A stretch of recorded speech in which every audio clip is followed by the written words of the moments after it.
reivindicatória. Porque o direito real tem sequela. Mas convenhamos, é lógico que se esse indivíduo B aqui, que é o réu dessa ação reivindicatória, perder a demanda e por força da jurisdição do Estado ser obrigado a entregar o bem para o real proprietário, é lógico, é justo que ele tenha direito a regredir contra o alienante de má-fé, promovendo, por exemplo, um pleito indenizatório. Então veja, se ele perder na ação reivindicatória, ele pode demandar o alienante de má-fé. Logo, ele tem uma pretensão regressiva contra um terceiro. As partes da ação reivindicatória são autor, que diz ser o verdadeiro proprietário do bem, réu, que é o adquirente do bem. Sabendo o réu que se perder essa demanda, possui um direito regressivo contra aquele que de má fé o alienou o bem, ele pode então denunciá-lo à lide. E essa denunciação, ela está fundada no que o direito material chama de evicção. Evicção. Ok? Então, cabe a denunciação da lide, primeira hipótese, na hipótese de evicção. Diz o legislador, a parte pode denunciar a lide, o alienante imediato, no processo relativo à coisa cujo domínio foi transferido ao denunciante. Réu do nosso exemplo, denunciante, a fim de que possa exercer os direitos da evicção lhe resultam. Qual é o direito que da evicção resultam? Direito do denunciante, do adquirente regredir contra o alienante. Pegou? Esse raciocínio aqui talvez seja um pouco difícil, tá? Para alguns, especialmente para aqueles que não são realmente da área jurídica, porque trata de um instituto do direito material, evicção. Mas grave na sua mente o que nós fizemos aqui. Veja, um indivíduo, o alienante, vendeu um bem, ou doou um bem que seja, transferiu o domínio, fez um contrato ali com o objetivo de transferir o domínio de determinada coisa para uma pessoa. Só que esse alienante não era o verdadeiro dono do bem. Não era o verdadeiro dono do bem. E, por consequência, o verdadeiro dono, fundado no direito de sequela, ajuizou uma ação em face do adquirente. Só que se o adquirente perder, alegando evicção, ele pode regredir contra o alienante. Ele, denunciante, pode regredir contra o alienante. Se ele tem uma pretensão regressiva contra o alienante, então pode denunciá-lo à lide. Pode denunciá-lo à lide. Ok? Espero ter sido claro, especialmente para aqueles que não são realmente do direito. Ok? Evicção. Segunda hipótese, o legislador foi mais genérico, né? Aqui ele foi extremamente específico. Falou, cabe denunciação da lide na hipótese de evicção. E no segundo inciso ele foi um pouco mais amplo, um pouco mais genérico, né? Afora a evicção, qualquer outra situação que confira a uma das partes direito de regresso contra um terceiro é a hipótese de denunciação. Olha lá, é admissível a denunciação da lide aquele que estiver obrigado, por lei ou pelo contrato, a indenizar em ação regressiva o prejuízo de quem for vencido no processo. Então, no inciso primeiro, bem específico, falando sobre evicção, no inciso segundo, mais genérico. Pode ser denunciada a lide o terceiro que estiver obrigado por lei ou pelo contrato a indenizar em ação regressiva o prejuízo da parte que sucumbir na demanda principal. Beleza? Ok? Qual é o procedimento para denunciar a lide, professor? Já sei que tanto o autor quanto o réu podem denunciar um terceiro lide, se tiver pretensão regressiva contra ele. E essa denunciação da lide fará com que tenhamos duas demandas em curso no mesmo processo. Uma principal entre autor e réu e uma secundária entre denunciante e denunciado. Beleza, mas qual é o procedimento para a denunciação da lide? Vejamos. Primeiro, tem legitimidade para denunciar a lide?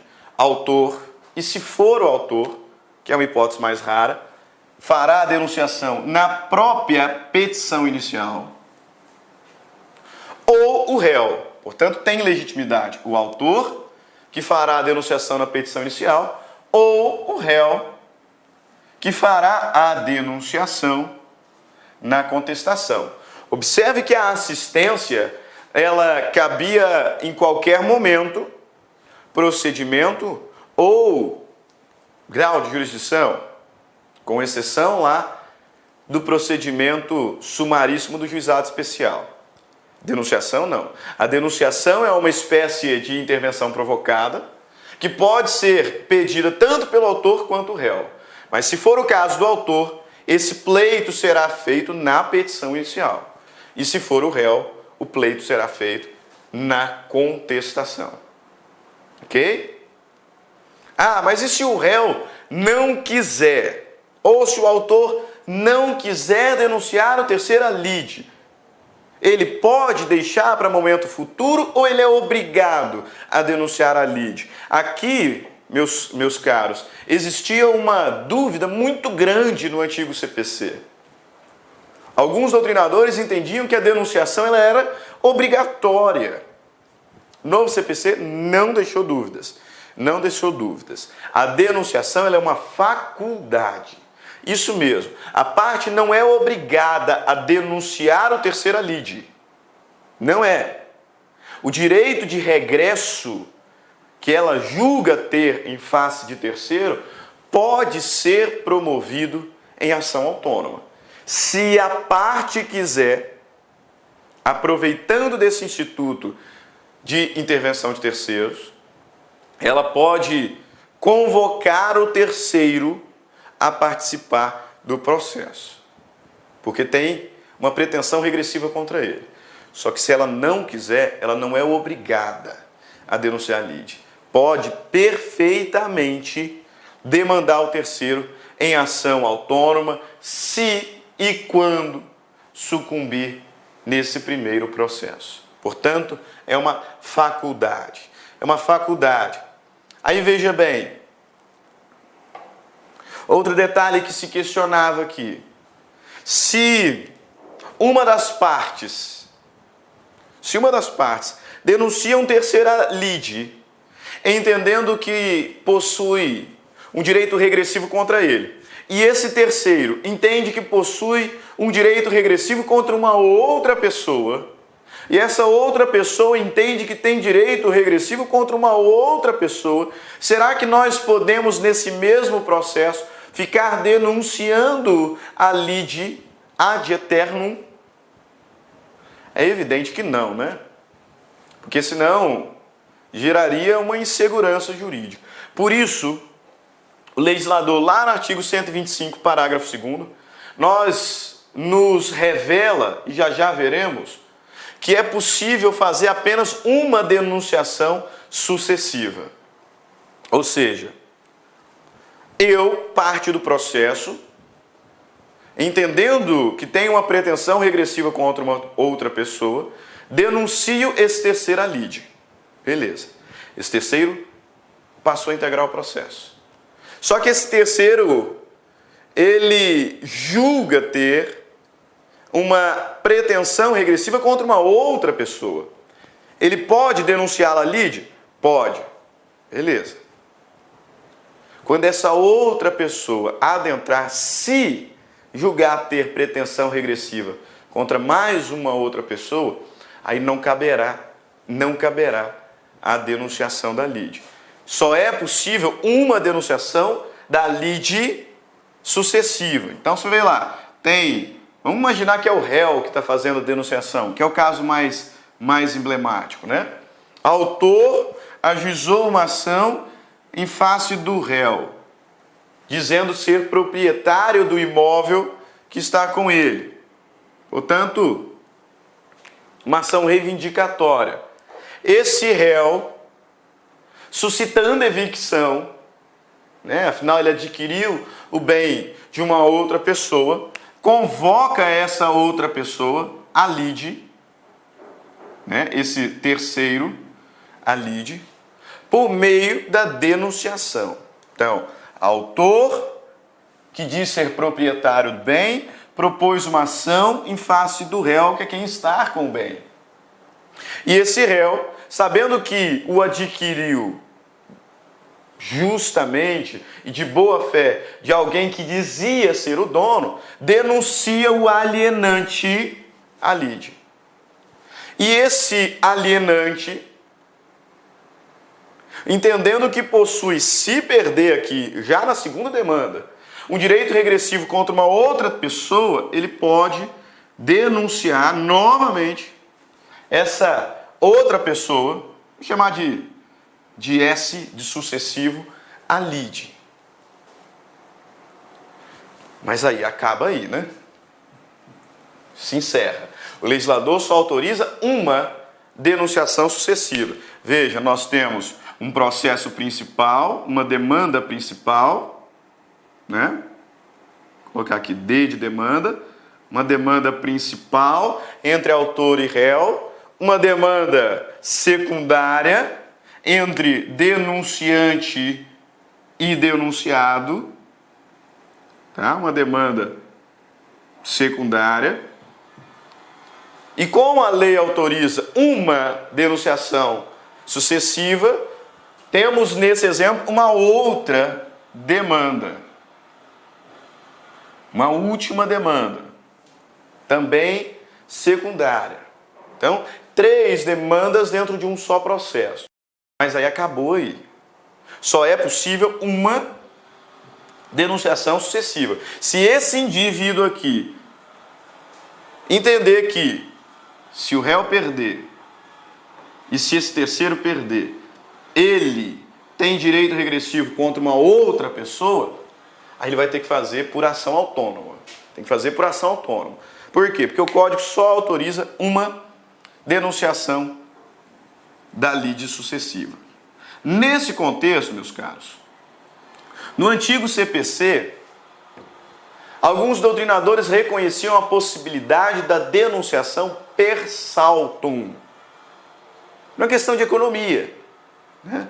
Veja bem, nesse exemplo nosso aqui no quadro, o réu, sabendo que tem um direito regressivo contra um terceiro, e que esse terceiro tem um direito regressivo contra uma outra pessoa, no antigo CPC, a doutrina, analisando o texto da lei, entendia que esse réu poderia saltar esse intermediário e denunciar já esse último indivíduo à lide. E isso era chamado de denunciação per saltum, porque eu ignoraria esse intermediário aqui. Ia direto para aquele último sujeito. É admitida a denunciação per saltum no novo Código de Processo Civil? Não. Não é. Não é. Observe na leitura que nós fizemos, né, anterior, que o legislador diz o seguinte, que o indivíduo pode denunciar à lide o alienante imediato. Essa palavra imediata é importantíssima para a nossa reflexão, porque é ela que nos revela que não é mais admissível a denunciação per saltum. Esse indivíduo pode denunciar o alienante imediato. E esse alienante imediato é que terá que denunciar o próximo. E aí terminou, porque não cabe mais denunciações sucessivas. Só que a parte do processo não pode ir direto contra essa última pessoa, esse último sujeito. Porque não cabe denunciação da lide per saltum. Beleza? Você está anotando aí. Prestou atenção em tudo que eu falei? Você está anotando aí. Base em tudo que nós falamos. De uma forma resumida agora, pessoal. Veja lá. Denunciação da lide pode ser proposta tanto por autor na petição inicial, quanto pelo réu na contestação.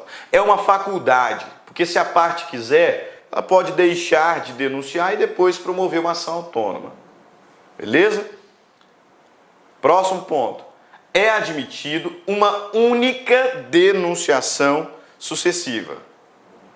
Uma única denunciação sucessiva. E o novo CPC não autoriza a denunciação per saltum. Mas aí você imagina que o autor pediu a denunciação da lide, ou o réu pediu a denunciação da lide, ou fez, melhor dizendo, a denunciação da lide. E o juiz negou. O juiz negou. O réu denunciou um terceira lide na petição inicial. O autor denunciou um terceira lide na contestação. E o réu, ou melhor dizendo, e o juiz negou. Ele proferiu uma decisão? Sim. De que natureza? Uma decisão interlocutória.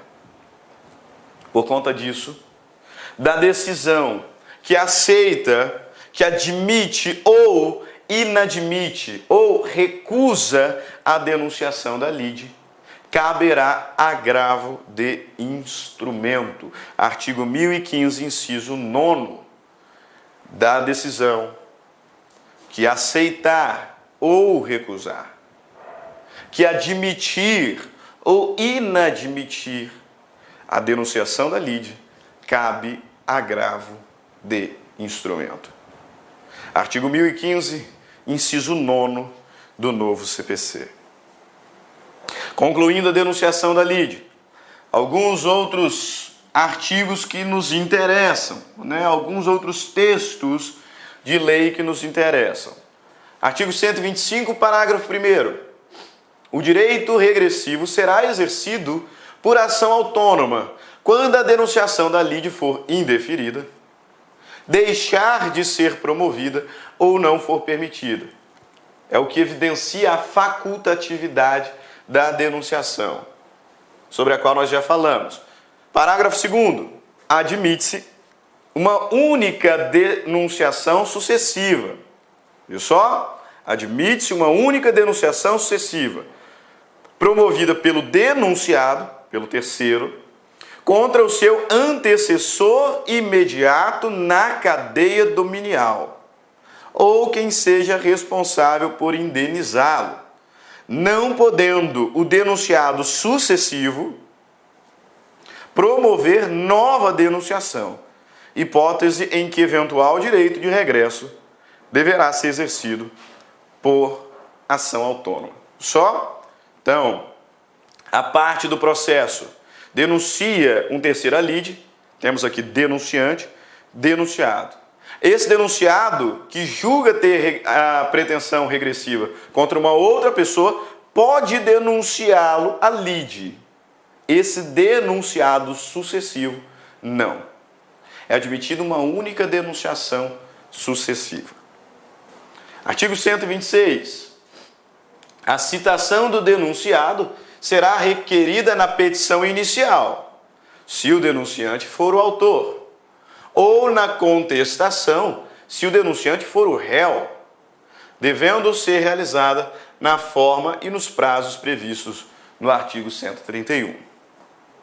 Artigo 127.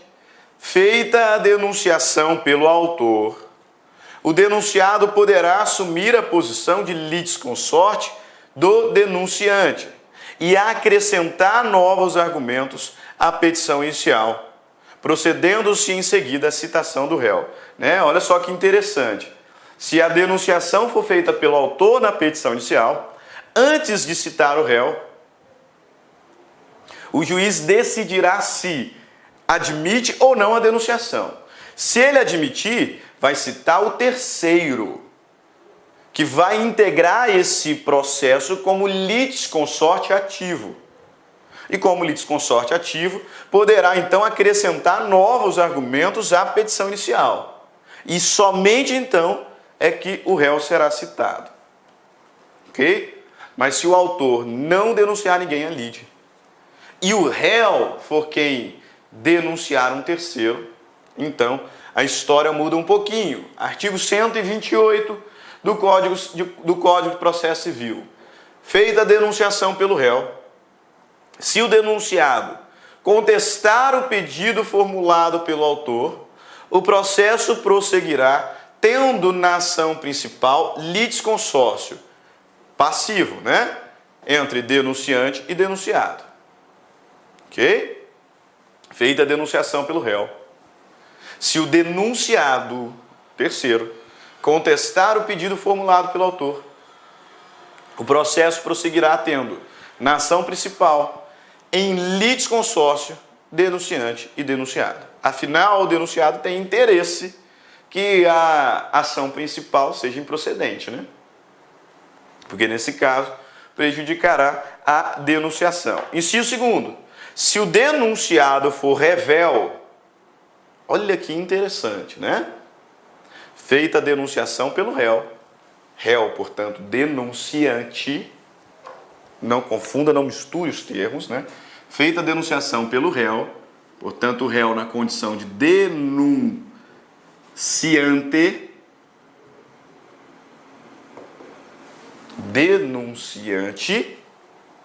se o denunciado, portanto, o terceiro, for revel, o denunciante, que é o nosso réu, né, na principal, pode deixar de prosseguir com a sua defesa, eventualmente oferecida, e abster-se de recorrer, restringindo sua atuação à ação regressiva. Interessantíssimo, né? Porque se o denunciado for revel, como regra, o efeito da revelia é aquela presunção ficta de veracidade dos fatos alegados, nesse caso, pelo denunciante. Então, o legislador diz o quê? Se o terceiro denunciado for revel, o denunciante pode deixar de prosseguir com sua defesa na demanda principal e abster-se de recorrer, restringindo sua atuação à ação regressiva, à denunciação. Ok?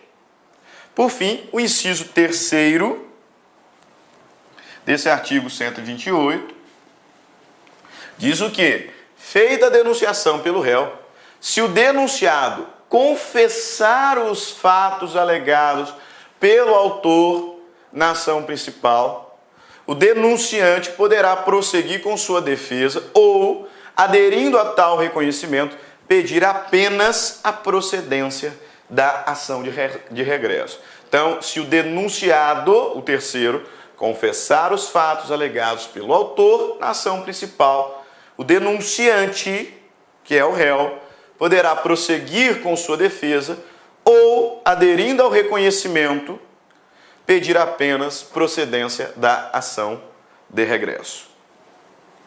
Beleza? E aí o legislador fecha de forma brilhante no parágrafo único, né? Ou melhor dizendo, né? Ainda falta o 129, mas ele conclui aqui esse contexto de forma brilhante no parágrafo único, dizendo o quê? Procedente o pedido da ação principal, pode o autor, se for o caso, requerer cumprimento da sentença também contra o denunciado, nos limites da condenação, destinação regressiva. Economia processual, né? Então, se procedente o pedido da ação principal, o autor pode requerer o cumprimento da sentença diretamente contra o terceiro, se a denunciação, né, também for acolhida. Artigo 129, e então passaremos a trabalhar o chamamento ao processo. Fechando aqui a denunciação da lide. Olha só que inteligente, que sábio o legislador nesse artigo. Se o denunciante for vencido na ação principal, então o juiz passará ao julgamento da denunciação. Se o denunciante for vencido na ação principal, o juiz passará ao julgamento da denunciação da lide.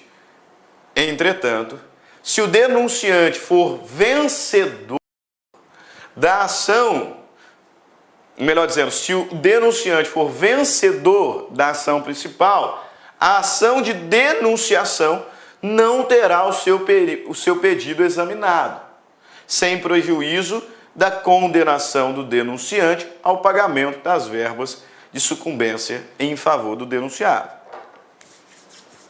Observaram? Questão lógica, né? Se o denunciante for vencido, então o juiz analisa a segunda demanda, a denunciação. Agora, se o denunciante for o vencedor da ação principal, não tem razão nenhuma para analisar o pedido da denunciação, porque ela é eventual, né? Ok? Feito? Fechou? Ótimo. Vamos ao chamamento ao processo. Chamamento ao processo, também uma espécie de intervenção de terceiros provocada. Isso mesmo, também uma espécie de intervenção de terceiro provocada. Só que aqui tem um detalhe. Essa modalidade de intervenção de terceiro só pode ser pleiteada pelo réu. Portanto, primeira diferença entre denunciação da lide e chamamento ao processo. A denunciação poderia ser promovida tanto pelo autor quanto pelo réu. Chamamento não. Chamamento é uma modalidade de intervenção de terceiros provocada que pode ser requerida exclusivamente pelo réu. Trata-se de uma modalidade de intervenção de terceiros que possibilita ao réu trazer para a demanda um co-obrigado, um co-devedor. Trata-se de uma modalidade de intervenção de terceiros que possibilita ao réu trazer para o processo um terceiro que seja co-obrigado na relação jurídica material que está sendo discutida no processo em curso. Ok? Então, primeira diferença, chamamento ao processo, só o réu é que pode requerer. Beleza? Qual é o cabimento, professor, do chamamento ao processo? O cabimento da denunciação da lide, né, ocorria nas hipóteses em que uma das partes julgava ter pretensão regressiva contra um terceiro. E aqui no chamamento ao processo, que só pode ser requerida pelo réu. Qual é o cabimento do chamamento ao processo? Chamamento ao processo é cabível quando existir um co-devedor, um co-obrigado na relação jurídica controvertida que está sendo apreciada no processo em curso. Portanto, o réu, ele quer que seja convocado um co-devedor, uma pessoa que também está obrigada nessa relação jurídica que está sendo discutida no processo. É por isso que afirmamos que aqui, ao contrário do que acontece na denunciação da lide, nós temos uma ampliação subjetiva do processo. Lá na denunciação da lide, recordam-se, né? Lá na denunciação da lide, busque aí na sua memória, nós tínhamos uma ampliação objetiva, porque existia uma ação principal entre autor, réu, e uma demanda secundária, incidente, eventual, antecipada, entre denunciante e denunciado. Portanto, duas demandas distintas. Observe que o denunciado não tinha relação com o adversário do denunciante. Nós tínhamos uma ação entre autor e réu e uma outra demanda entre denunciante e denunciado. Portanto, o denunciado não tinha qualquer relação contra o adversário do denunciante. Duas demandas. Aqui é diferente. Aqui a ampliação não é objetiva, aqui a ampliação é subjetiva. Porque o que acontece é, nós temos uma ação existente entre autor e réu, e o réu entende que existem coobrigados. Ou seja, pessoas que também são devedoras dessa demanda, pessoas que também poderiam figurar nesse processo como litisconsorte passivo. E é isso que ele quer convocar. Observe que aumenta o número de sujeitos, mas prosseguimos com uma só demanda. Uma só demanda. Nós tínhamos ali uma ação em curso entre autor e réu,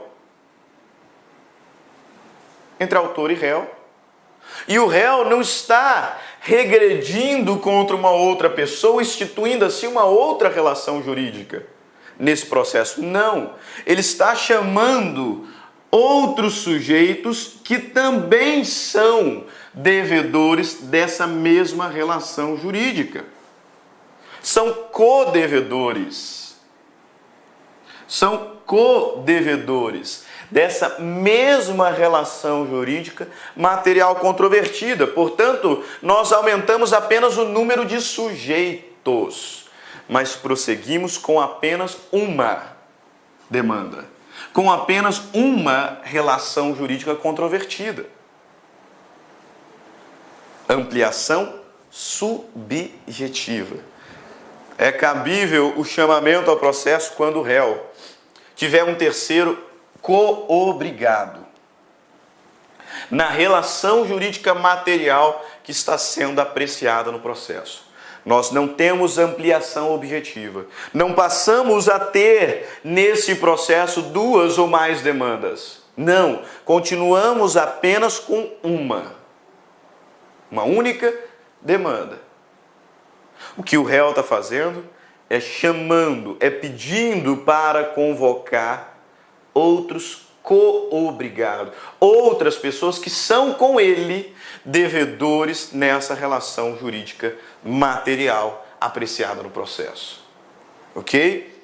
Nesse contexto, o artigo 130 é que vai nos dizer, de forma um pouco mais específica, quando é cabível o chamamento ao processo. Diz assim o legislador: é admissível o chamamento ao processo pelo réu, requerido pelo réu, do afiançado na ação em que o fiador for réu. O que o legislador está dizendo aqui? Veja bem, o credor demandou diretamente o fiador. Diretamente o fiador. E aí o fiador, como réu dessa demanda, reconhecendo que ele é apenas um garantidor, que ele não é o devedor principal, ele, réu, chama o devedor principal, o afiançado, para compor o polo passivo da demanda. Mas observe que os dois estão relacionados com o autor. Portanto, a gente está aumentando apenas o número de sujeitos aqui. Não está tendo um aumento objetivo, não. Um aumento meramente subjetivo. Ok? É admissível o chamamento ao processo requerido pelo réu do afiançado na ação em que o fiador for o réu. Então, o fiador foi demandado pelo credor e ele, na contestação, está chamando o afiançado para compor o polo passivo da demanda. Ok? Se o segundo, é admissível o chamamento ao processo requerido pelo réu dos demais fiadores na ação proposta contra um ou alguns deles. Imagina que determinado contrato de empréstimo esteja garantido não por um, mas por vários fiadores. Pois bem, e apenas um desses fiadores é que foi demandado. Esse fiador que foi demandado, ele pode chamar o afiançado, inciso 1º, ou ele pode chamar também os outros cofiadores para comporem o polo passivo da demanda, chamamento ao processo. E o inciso terceiro, o legislador diz, é admissível o chamamento ao processo requerido pelo réu dos demais devedores solidários, quando o credor exigir de um ou de alguns o pagamento da dívida comum. A obrigação solidária é um instituto, né, é um tema do direito civil material, onde eu tenho, nesse caso, solidariedade passiva, vários devedores de um só credor. Veja bem, solidariedade passiva, tem um credor e 5 devedores, devedores solidários. E aí o legislador diz o quê? Que o credor pode demandar qualquer um deles.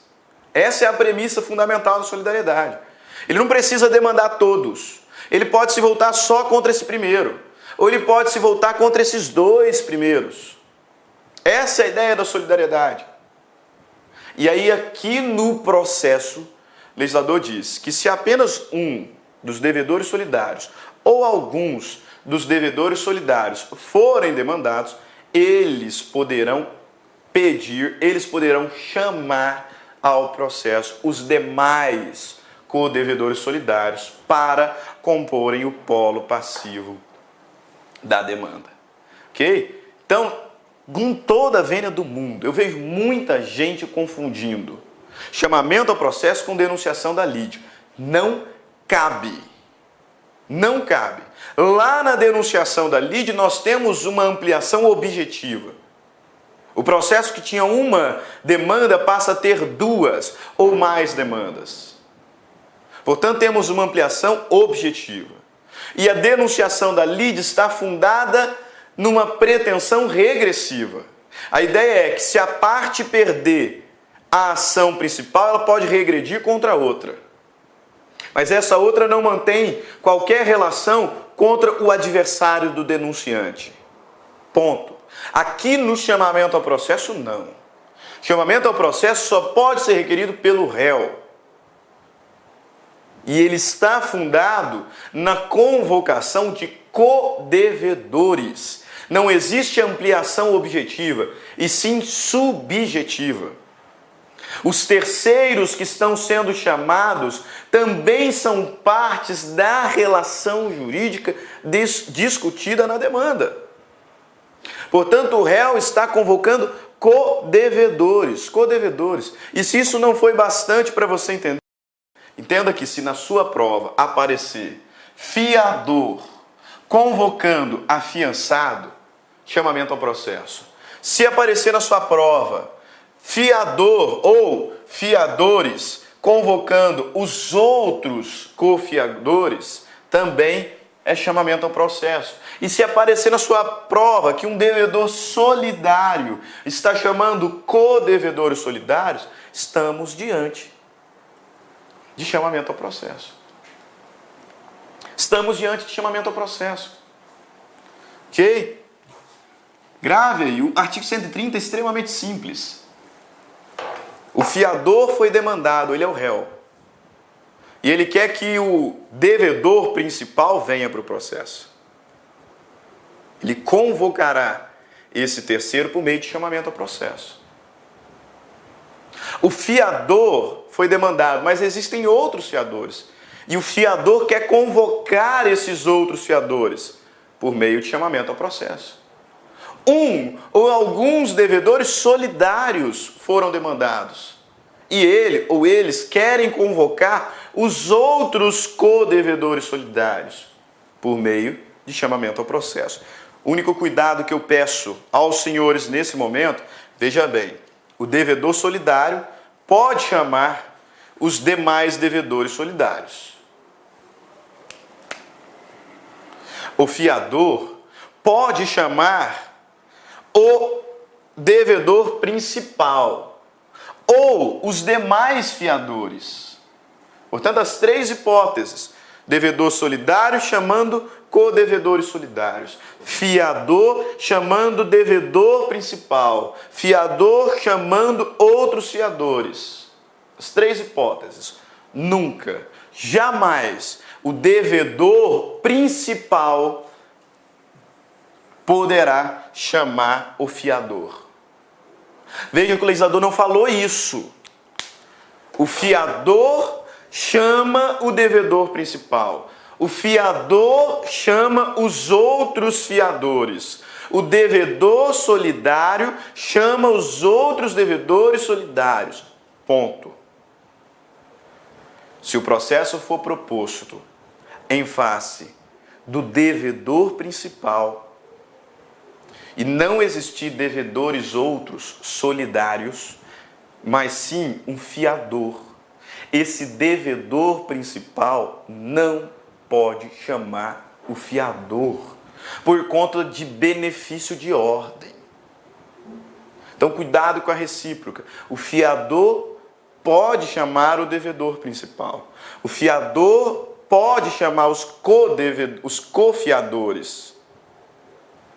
Mas o devedor principal não pode chamar o fiador.